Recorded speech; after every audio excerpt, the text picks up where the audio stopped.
বন্ধুরা, আজকে আমরা আবার আরেকটি নতুন রেসিপি নিয়ে চলে এসেছি। আজকে আমরা পমফ্রেট ঝাল করে আপনাদের দেখাবো। তার জন্য আমি পমফ্রেট মাছ ধুয়ে নুন হলুদ মাখিয়ে নিয়েছি। এবার এখানে কড়াই তেলটা গরম হয়ে গেছে, তেল গরম হয়ে গেছে। এবার মাছগুলোকে এক এক করে ভেজে নেব।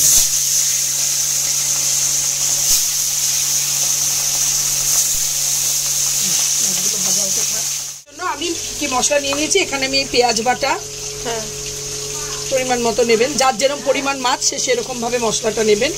আমি এখানে পেঁয়াজ বাটা, একটু আদা বাটাটা অল্প, আর রসুন বাটা। কারণ পমফ্রেট মাছে একটা গন্ধ থাকে, ওই জন্য পমফ্রেট মাছে রসুন বাটাটা দিলে অনেক বেশি ভালো হয়। রসুন বাটা আর দিয়ে দিলাম, এর মধ্যেই আমি মিশিয়ে নিচ্ছি লঙ্কা গুঁড়ো,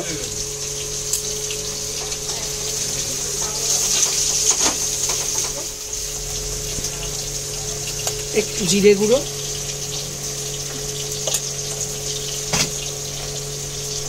আর নুন দিয়ে আমি মশলাটাকে দিয়ে নিলাম। এর মধ্যে একটু জল দিয়ে দিলাম মশলাটা গুলিয়ে নেওয়ার জন্য, নাহলে মশলাটা শুধু কড়াইয়ে দিলে মশলাটা পুড়ে যেতে পারে।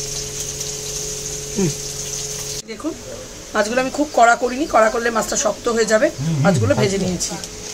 এবার এখানে তেলটা গরম আছে, ওর মধ্যেই আমি কালো জিরে দিয়ে দেবো।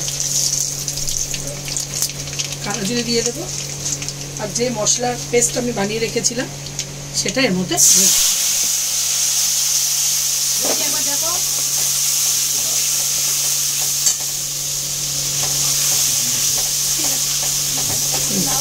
মশলাটা দিয়ে দিলাম। এবার আমি একটু টমেটো কেটে রেখেছিলাম, সেই টমেটোটা এর মধ্যে দিয়ে দেব। এবার আমি ভালো করে মশলাটার সাথে টমেটোটা কষিয়ে নেব যতক্ষণ না টমেটোর কাঁচা গন্ধটা যাচ্ছে। আমি একটু কাশ্মীরি লঙ্কার গুঁড়ো এর মধ্যে দিয়ে দেবো, তাহলে রঙটা অনেকটা বেশি সুন্দর হবে। অল্প পরিমাণ ভালো করে মশলাটা ভালো করে কষানো হয়ে গেছে।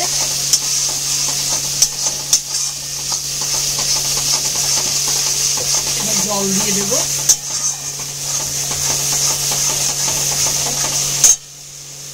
এবার আমি এখানটা জল দিয়ে দিলাম, কম জল দেবো কারণ বেশি মাখামাখাই হবে, খুব বেশি ঝোল হবে না। যারা বেশি ঝোল পছন্দ করেন তারা বেশি জল দেবেন, আমি কমই দিলাম। এবার এটা ফুটবে, তারপরে আমি মাছটা, মাছের ঝোল ফুটে উঠেছে। এবার আমি এক এক করে মাছগুলোকে ছেড়ে দেব।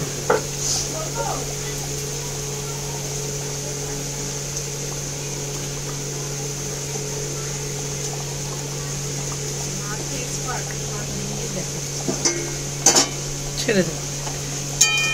এবার এটা ফুটতে থাকে। দেখুন আমাদের ঝোলটা প্রায় ফুটে হয়ে এসছে। এবার আমি এর মধ্যে একটু ধনেপাতা ছড়িয়ে দেব।